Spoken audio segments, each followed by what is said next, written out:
Hello everyone, Deedlit full guide, how to build her and how to use her. So we're going to take a look at her stats. This is level 70 and she has two classes. Usually a hero, they have similar classes. But for her, she has a fighter class and then a mage class. So we're going to take a look at the sword fighter class first here. HP A, D, defense A, intelligence S, magic defense B, and skill C. So you can see here, high elf, a mage class, B, D, B, S, A, D. So the S part is the same, intelligent, and sword fighter is slightly higher. Well, it doesn't mean you have to fight, have to use sword fighter, but sword fighter is her specialty. I think the mage class is not as good. Mage class is more like a support class, and the fighter class is support plus attack. It's kind of like a stronger Yulia in my opinion. So how to build her? So let's take a look. Okay, now let's take a look at her talent here. Her talent is very, very unique. So let's look at 3-star. For every 1 block move this time, after taking action, you gain plus 2% intelligence and defense. Max 6%. So 3 blocks, you get max. So more than 3 blocks, no. So this is a little bit similar to Leon's, but it's different. Because it's after you take action, then you get that buff.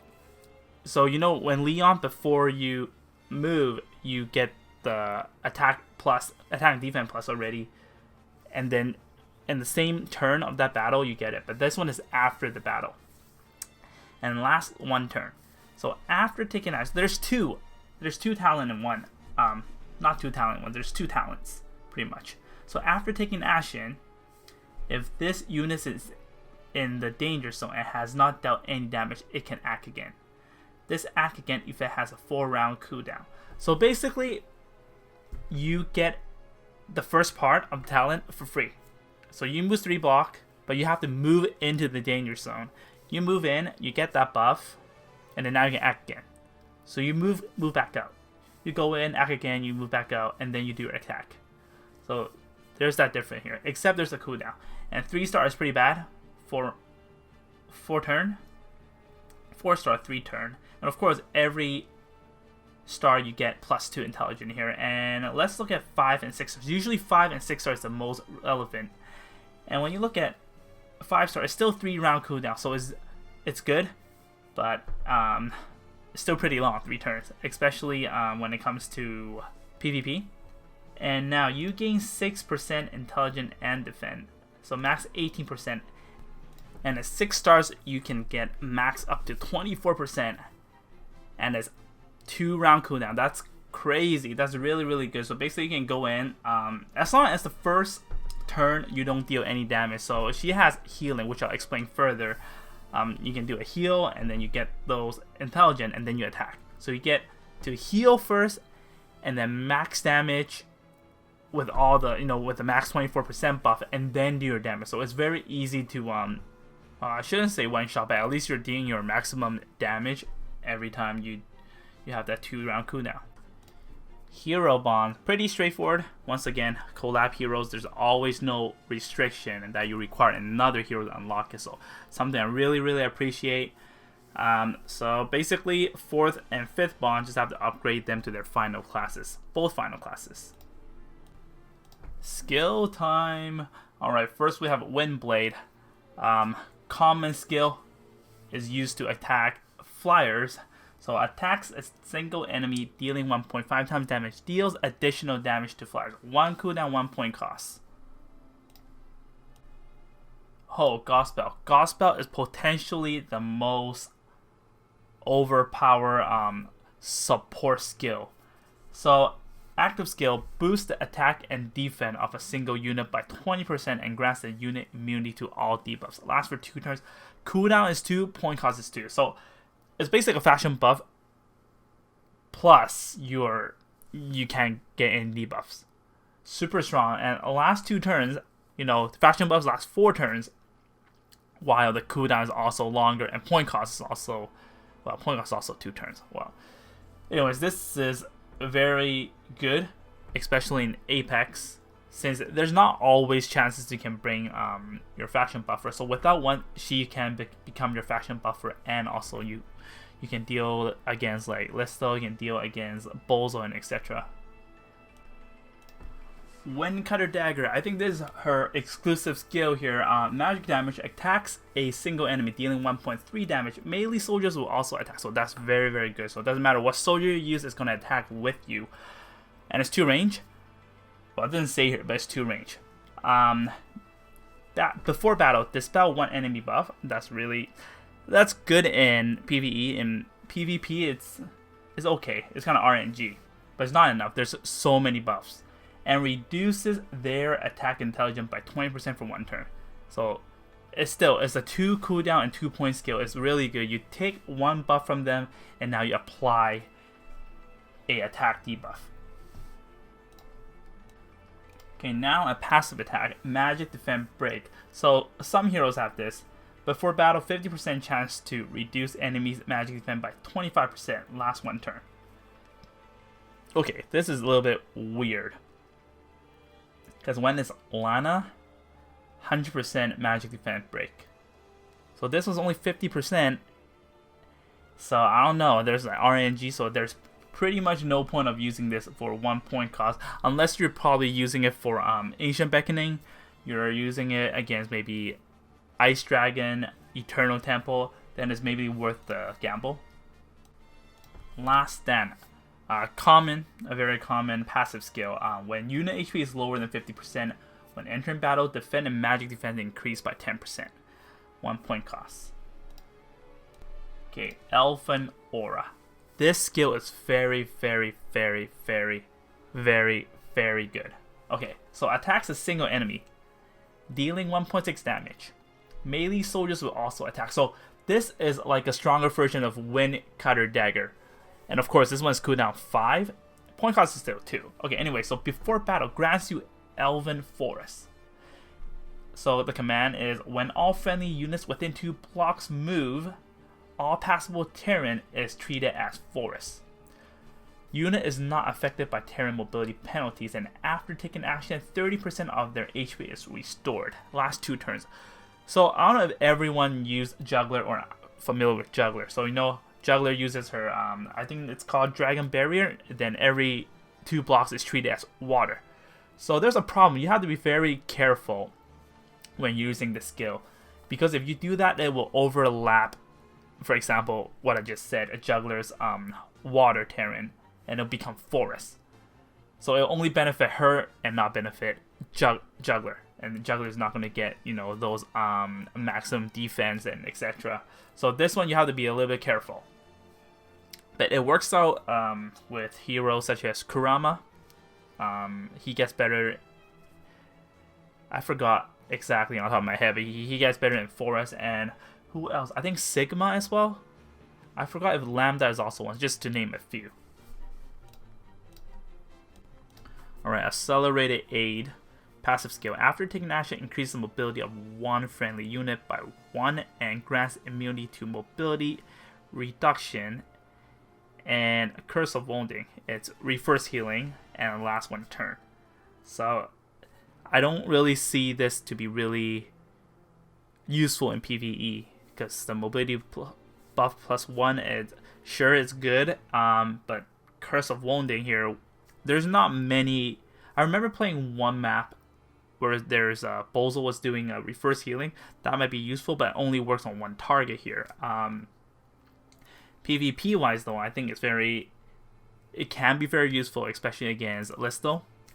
I think it also works against Sakura and Hiei. Sea of Miracles. This is the skill that makes her super OP, why everyone wants her in Apex. So it's an active skill. It's an assist active skill. Removes up to 2 debuffs from units within range. So this one within range is not very well translated. It's an AoE healing, and heals them for an amount equal to 2 times the caster's intelligence. Reduces the cooldown of skills by 1 turn, and increases damage dealt by 15% for 2 turns. It's crazy. Okay, so this is also misleading here. I just have to let you guys know before I continue. So removes up to 2 debuffs. That means dispel 2 debuffs. It happens after the healing. So it's supposed to heal and then dispel. So if you have the cannot heal debuff, you still can't heal after using this move because the dispel happens after. But anyways, reduces the cooldown of skills by 1 turn as an AoE. As an AoE effect, which means everyone who got, applied with this Serum Miracles, that you're gonna, your skill is gonna cool down by 1 turn. It's crazy, and increases damage dealt by 15% for 2 turns. Only 4 turns cooldown. This should be like 8 turns cooldown. It wouldn't even be weird if this is her 3C skill.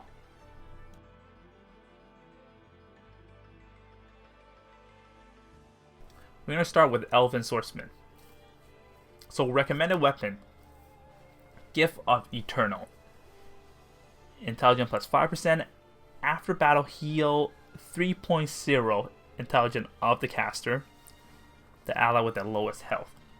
So this one is considered one of the best for her, mainly because she has she's like a support and attack type. She's like a stronger Yulia, more higher mobility Yulia there. So this is definitely recommended if you, for example, Apex, you have only 3 healers, then she can potentially be your 4th healer.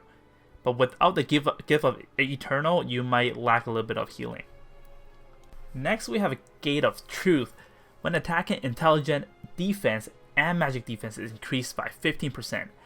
This one is good, but if you don't have Gift of Eternal, I think this is a very good option as well. But the downside to it is that's only when you're attacking. So you have full potential. I mean, not full potential. You have like optimal damage when you attack. But unfortunately, when you get attacked, that effect doesn't count. Queen's Scepter. When units' HP is over 80%, intelligence increased by 15%.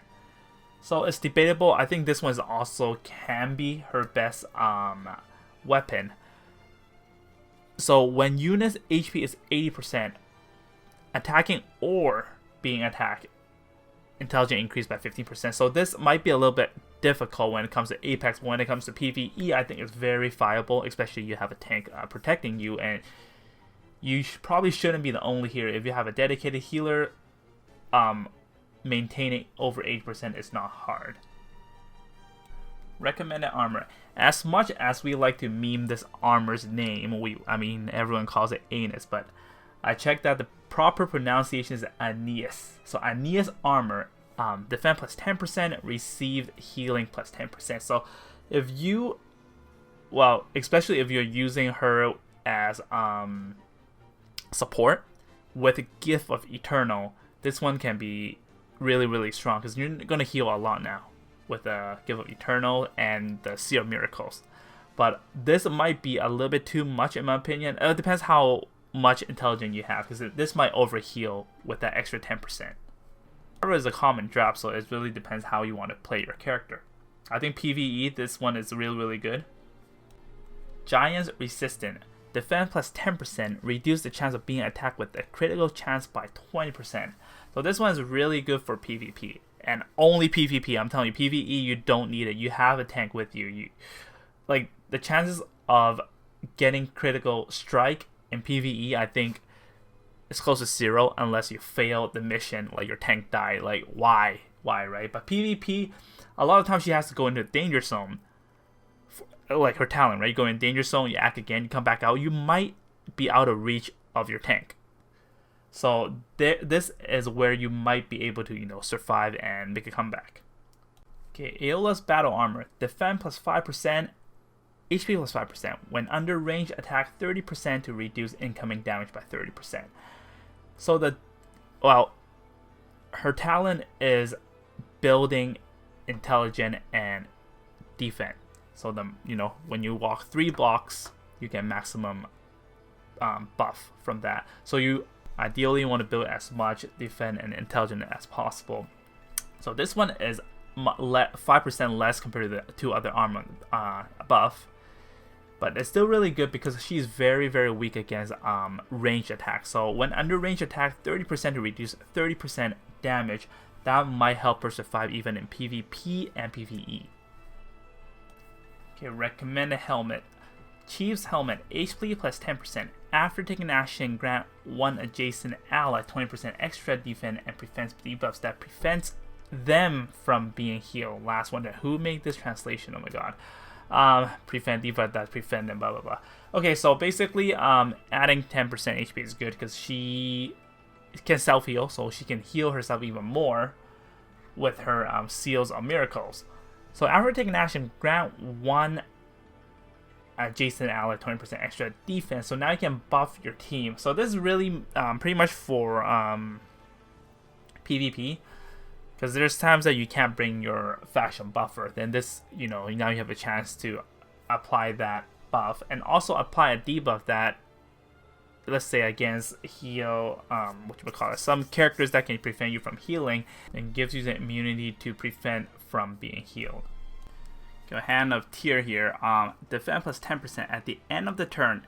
If a unit did not perform an attack, gain 10% increase in skill damage and 10% increase in counter damage for 1 turn. This is absolutely her best helmet. It's like built for her. I remember a talent where if you don't do any attack, if you just do an action like the support action, like healing, now this doesn't apply to it. So this applies to if unit did not perform an attack. Gain 10%. So she's gonna heal. She's gonna get the maximum talent buff, the intelligence and defense.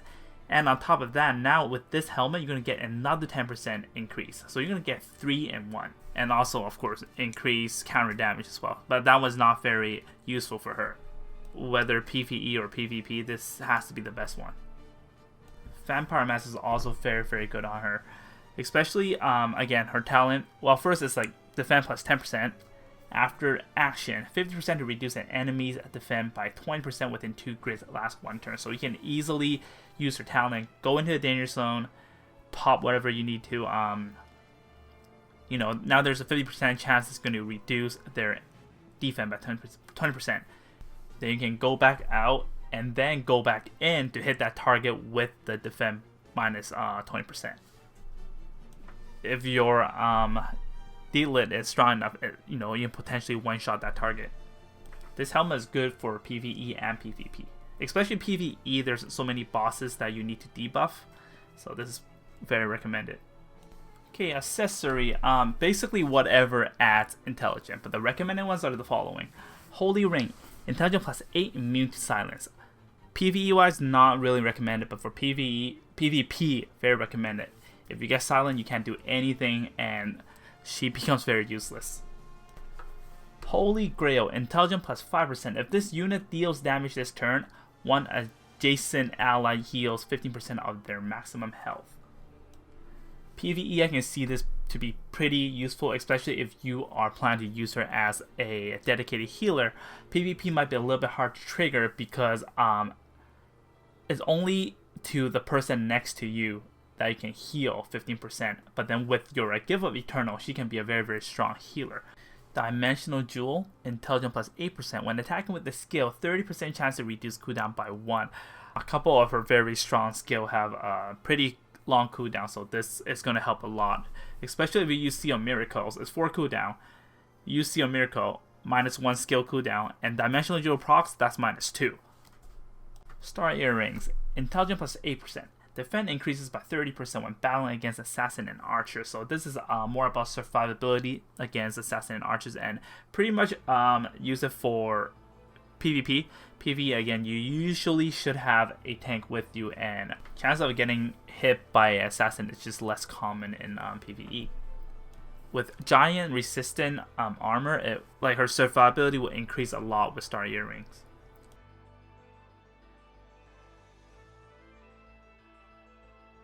Okay, so building her in a high elf. So recommended staff here is Astaroth, 15% intelligence plus 50% when battling against enemies with a debuff. So again, they have to have a debuff first. to get that maximum 15%. Well, to get 15%, otherwise there's nothing. After attacking, 30% chance to stun the enemy lasts 1 turn. So this one would be good if you use magic defense break passive. So there's a 50% chance to deal 1, to reduce enemies' magic defense. So that is considered 1 debuff. So that will work with this one, and also again 30% chance to deal a stun. Red Moon here, intelligence plus 10% and HP plus 5%. So when it comes to the mage, intelligence is all you pretty much should focus on, and HP is always good for survivability. Pale Staff, increase damage by 15% when casting single target spells. When attacking, 50% chance to apply 1 debuff. So all her attacking skills are actually single target spells. So this one will give her maximum damage. On top of that, there's a chance to apply a 1 debuff. Okay, Cloth Armor, Tenuous Robe, HP plus 10% when attacked, 30% to dispel one enemy buff and apply 1 debuff on the enemy. This one, again, when it comes to mage, this is mage very, very best robe. HP plus 10% is already really huge because of survivability in both PvE and PvP. On top of that, they dispel enemy buff and apply 1 debuff. Dark Robe right here, HP is 5% when attacked with a ranged attack, defend and magic defense increased by 15%. So this one is not bad. If you don't have Tenuous Robe, I think this is like probably the second best one for her. But there's just so many cloth armor out there. So, but this one I recommend because it's a very common drop, and she's very weak against ranged attack. Also, defense and magic defense is increased by 15%. Her talent is increasing defense, so this will increase even more. Galaxy Cloak here, magic defense plus 10%, HP plus 5%. So this one can never go wrong when it comes to a mage. But if you don't have anything better, this is always just a cup holder. Okay, recommended crown or hat, whatever you call it.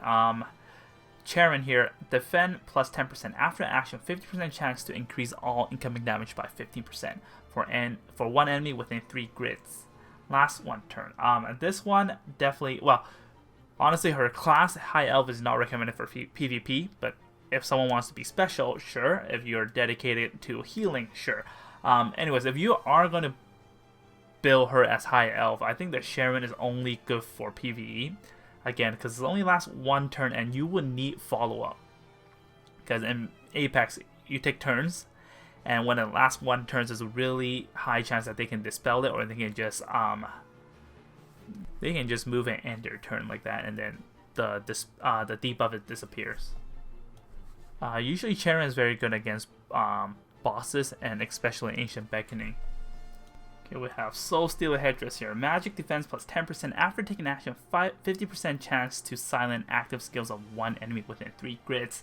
This one works very well with her talent, because she can go into the danger zone, uses a support skill, and then move back up. So there's a high chance that you can apply silence active skills more than 1 unit. Tenuous Headdress, HP plus 10%. After action, 100% chance to apply a random buff to an ally within 2 grids. If you're playing her as a support, I think this one would be her best crown here, especially plus 10% HP to give her a higher chance of surviving. Recommended accessory does not change in High Elf class. About the accessories section, you can just go back to the video of where I explained this during the Swordsman class. Breeze. Damage dealt increases by 10%. After taking action, 30% chance to increase mobility by 2. Last 1 turn. Okay, so personally, I think this is the best because the damage dealt increased by 10% is really good. She's all our single target skills. And she's only 3 range mobility hero. However, with her talent, she can potentially, without Breeze, she can potentially move 6, right? You go into danger zone, you act again, you can move 3 again. But there is a cooldown. But with Breeze, and if you proc, now you have 2 chances to proc if you use her talent. So with her talent being in cooldown, she might be having difficulty reaching her targets. Full Moon. When HP is above 80%, all attack and defense status increase by 10%. So this one gives her max damage and max defense. And I think for her to maintain over 80% HP is not hard, especially since she has self-healing. If you use Queen's Scepter as a weapon, I think Foma is recommended because they have the same restriction. They both need to have above 80% HP to get the extra stats. Clock. When dealing skill damage, 30% chance to decrease cooldown by 5 turns. I think this one is also very viable in PvE and PvP, especially has a lot of skills that are 2 range, and then she has AoE healing, so once it procs, I think it's a game changer. And high potential that every other turn you have a skill to use. So Ancient Beckoning, she can be good against Nihilog, Jormungandr, and Sleipnir. Nihilog, she has 2 range skills, so Nihilog requires a lot of 2 range skills to be in range to attack, and her healing skills will help a lot during the slime phase. For Jormungandr, healing is one big factor, and next would be during Jormungandr's second form. She's very flexible to be able to do a close range attack and 2 range attack. I think she's going to be also very useful against Sleipnir because now you can heal and you can attack from 2 range as well. Especially with her talent. With her 2 range attacks, during second form of the boss, she can attack safely. So Mastery Stone enchant is pretty straightforward.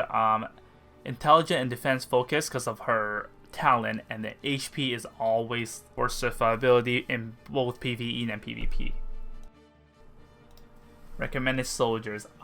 Heavy infantry. When attacking, soldier attack increases 10 to 30%. I'm going to say the higher number because that's the max soldier stats. When attacked, soldier's defense increases by 30%.